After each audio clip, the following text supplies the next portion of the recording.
Hey, so I kind of wanted to give you an update of where we're at with everything. So I did go back to the doctor on Thursday. So it was about, what were we at, about 17 days post-op, 16 or 17 days post-op. And they did go ahead and take out the second set of drain tubes. So I'm finally drain tube free. So I'm very excited about that, which means that I can go back to wearing regular clothes. The left breast, now that they took the drain tube out, it's finally starting to take shape.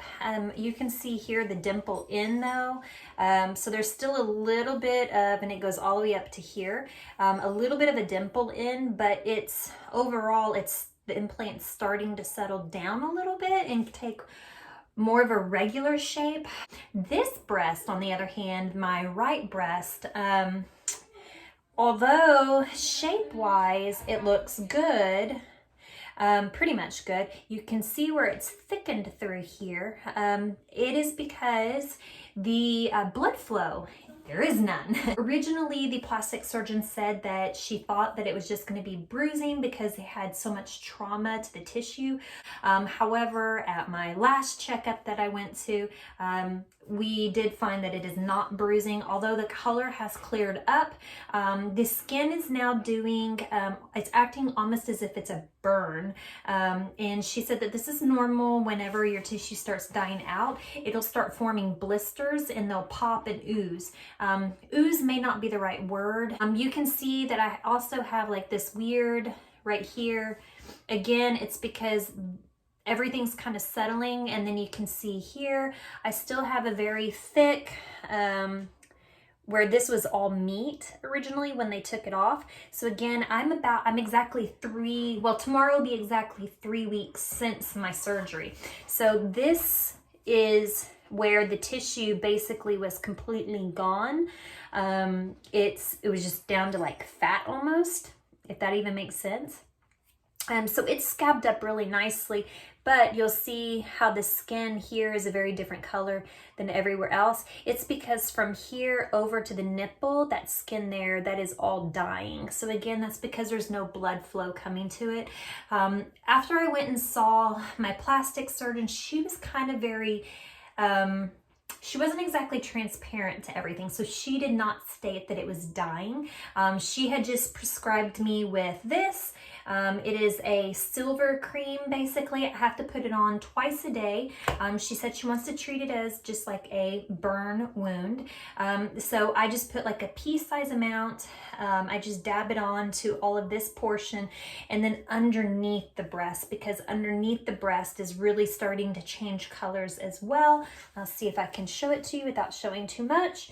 So this is my current incision. As you see, it is healing up well, but there's a kind of a viewpoint of underneath some of the discoloration that's going on with the breast that's dying. So that's kind of yucky and sad face. Everybody keeps asking me what do I want for Christmas. I'm like, all I want for Christmas is 2 nipples.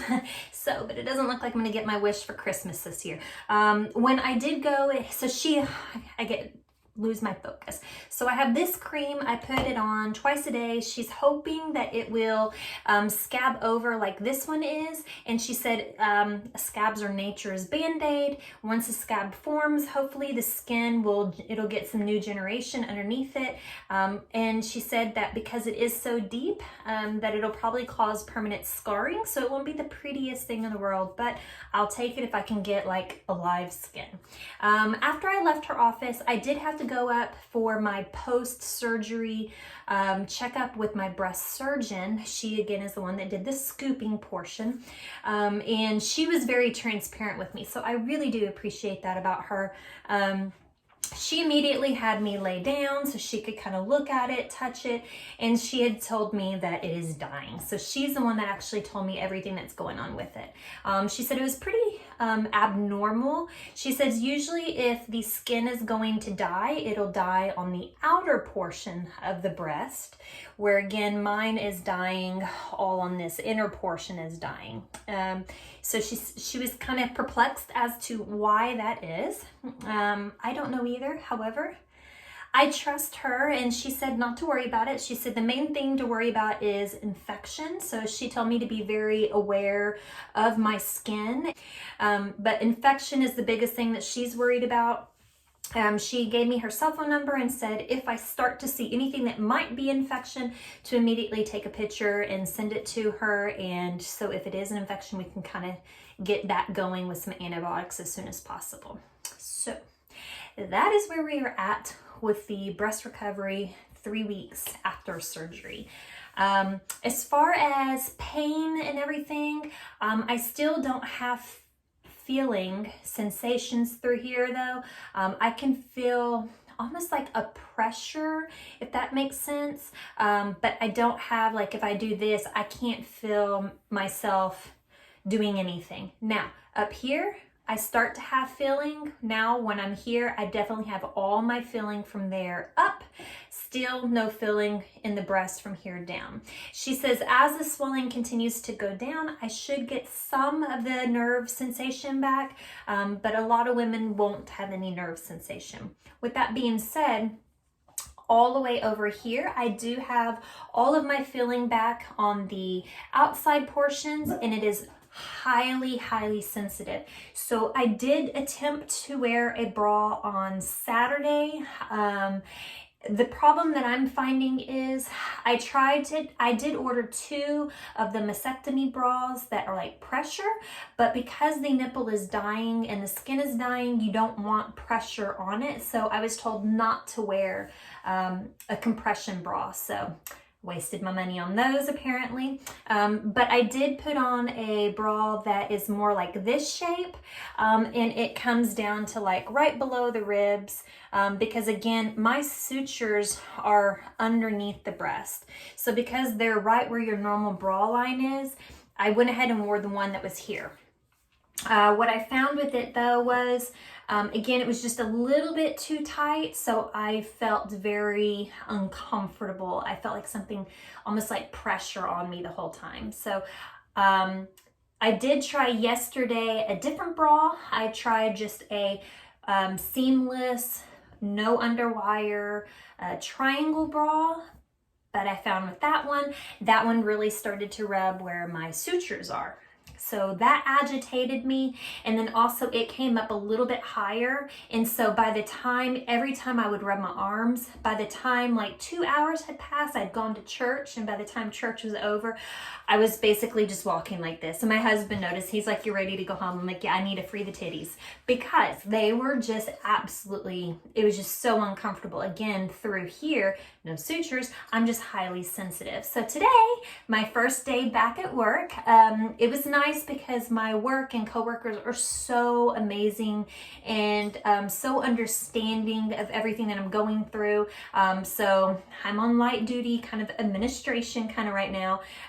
But with that being said, I did, since I've been sitting at home doing nothing, a lot of moving my arms around. So by the time about 1 o'clock today, I started getting very achy and swollen through my armpit. So like right now I'm a little bit swollen through here. Usually this is a lot flatter, but again, it's because of moving so much. So I did take some Tylenol, 500 milligrams of it, and I'm fine now. So that subsided. I may take one more Tylenol before I go to bed. We'll see, we'll play it out, but just Tylenol and I felt better.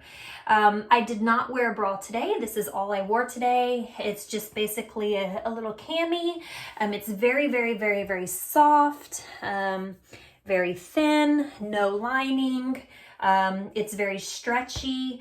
So this was perfect. I wore this, and then I had a shirt, a dress shirt over it. I couldn't get out of it. However, I still have problems, like I can go about to here, but much higher than that, I start to hurt on my drain tube sites and a little bit on the suture sites. Again, it's because I just had my drain tubes on each side taken out. So they're in the process of healing and getting that scab. And so when I raise it too high, it starts to hurt. But yeah, so I found, for me personally, and what I'm doing, these little camis, I think are going to be my best friends because you can wear them under just about anything. I also do have a little gauze. So I put my cream on in the morning and then my gauze.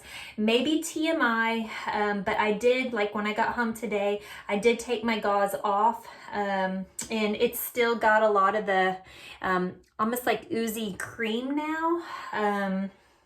From underneath the breast, and then also from the nipple, there's like little pieces of nipple that's starting to flake off. Again, they said that's normal. It's all gonna scab and it's all gonna flake off. So I'll get back to that. But anyway, camis for me are for the win because of where my suturing is. I don't need support because I just have little tatas. I do not have giant tatas. By the time I get done, I do have 350 cc's in right now. So by the time this is all said and done, I should be a full B, maybe B-ish, somewhere in that range. So again, I was a full C, small D before surgery. So I'm down a full cup and a half size. So 350 for me. So again, it's a dying breast. Again, this is what a dying breast looks like. I'll give you a close-up of it because I know there's a lot of people that probably want to know. So this is my sutures. I'm still swollen through here, swollen through here. But again, the sutures on this side are doing good. This one, like I said, this is all dying. And then underneath, all of the underneath is dying as well. Underneath actually looks really bad. If you, like, that looks really gross. Really, really gross. That's actually worse when I'm looking at it with my camera. Oh, that's kind of scary looking. Ah! Okay, well, if you are a prayer warrior, please pray for my nipples and that I don't get an infection. That's where we're at. I'll keep you posted as we continue to recover, but that is it for now. This is a long enough video. I hope that this is helping some of y'all out there that are going through the same thing. I know that I was like mad searching YouTubes when I first started talking about the whole process of the mastectomy. And if I wanted reconstruction or not. And so I'm trying to be super transparent with y'all so that you can see what the breasts look like, see what my infection look like. I'm trying to do everything I can but show you the whole nipple because I don't want to get flagged. But again, I don't think it's too bad right now. I'm actually pretty happy with the shape, and I'm glad that I did do reconstruction even with the nipple dying because I still have faith in my surgeon. And so thanks for following along, guys, and hopefully we'll get back to normal. We'll see. I do have about a month and a half left of recovery time, and then I'll be going in for hysterectomy. I need to have a total hysterectomy because I also have a tumor about the size of a little bit bigger than a golf ball. Well, it was in August, so it's probably grown since then, but that's where we're at. I'll let you know how that goes. Welcome to my wild, crazy life. Bye.